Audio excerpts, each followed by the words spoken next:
Welcome everyone to Weekly News and IDW Mini Major Tidbits, and the topic for this video is 1,000 nagoyo sa Taliano Gold. Nagoyo ang mahigit 1,000 Pilipino nang sila'y pumunta sa Bangko Sentral ng Pilipinas nitong linggo lamang upang kubrahin ang di umano'y hidden wealth at Taliano Gold ng mga Marcos na nasa loob raw umano ng BSP.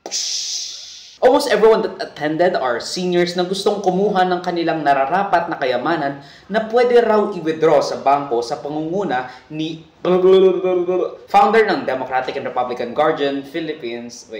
Founder ng Democratic and Republican Guardians Philippines Incorporated. That doesn't even make sense. Pero yun na nga, na nagsasabing may tinatago daw na mahigit 19.5 trillion na public fund ang ating BSP. May resibo pa nga siya. Ang Taliano Gold ay isang ever-enduring myth na nagpo-proliferate around the rise of the Marcoses for the nth time, at even when they were, at least before they were when they were ejected sa Malacanang noong 1986 from the EDSA's People Power Revolution. Inalleged na bago pa nakarating ang mga Espanyol sa Pilipinas, nagahari di umano ang Tajean Taliano family sa buong archipelago. Binigay raw ng Tajean Taliano family ang gold dahil sa kanilang utang as payment for the legal services ni, again, President Ferdinand Marcos Sr. as their abogado, which explains daw why yumaman na lang bigla ang pamilyang Marcos on a president at prime minister's salary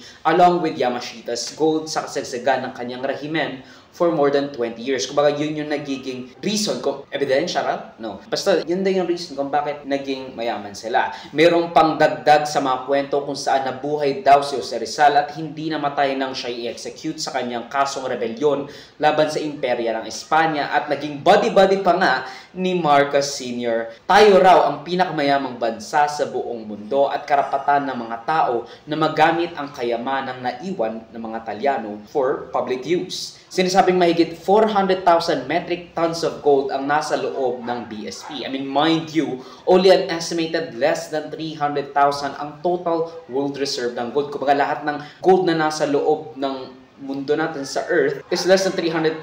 Tapos, nagsasabi sila na merong 400,000 metric tons of gold ang nasa loob ng BSP. Lumakas ang alingaw-ngaw ng nasabing conspiracy theory nang inamplify ng mga Facebook at YouTube pages na sumusuporta kay Bongbong Marcos. Malalaman rin natin na si President Bongbong Marcos Jr. ay ang pinakamalaking beneficiary ng paglaganap ng fake news sa bansang, samantalang si then Vice President Leni Robredo naman ang naging sentro ng atake ng mga fake news peddlers at trolls noong eleksyon. You can't blame the people for hoping in an off chance na totoo nga ang sinasabing mayroon daw Taliano Gold sa BSP na maaaring makapagpaluwag sa ating mounting debt, kahirapan at mataas na inflation rate sa ating bansa. It's a testament to the desperation of the people, especially our seniors. Mostly seniors with below average media literacy na nagpapaniwala sa mga fake news peddlers at trolls pati ng conspiracy theories na bumabalo sa ating political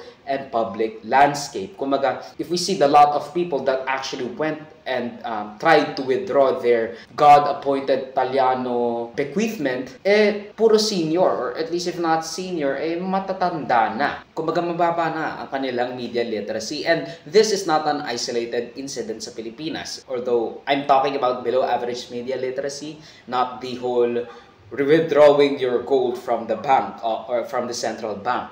Kumbaga, this is not an isolated incident sa Pilipinas. Hindi lang sa Pilipinas, mababa ang media literacy ng ating mga seniors, and it only shows the desperation. It's a testament to the desperation dahil sa kahirapan na nag-uudyok sa ating mga mamamayan para kumapit sa patalim at maniwala sa mga haka-hakang pampantasya. Ang video clip na ito ay galing sa aking series na News Worthy Recap. Check the entire video for the complete weekly news recap and subscribe to the channel to be kept up to date sa mga local at global news na I'll make sure would be interesting to you personally.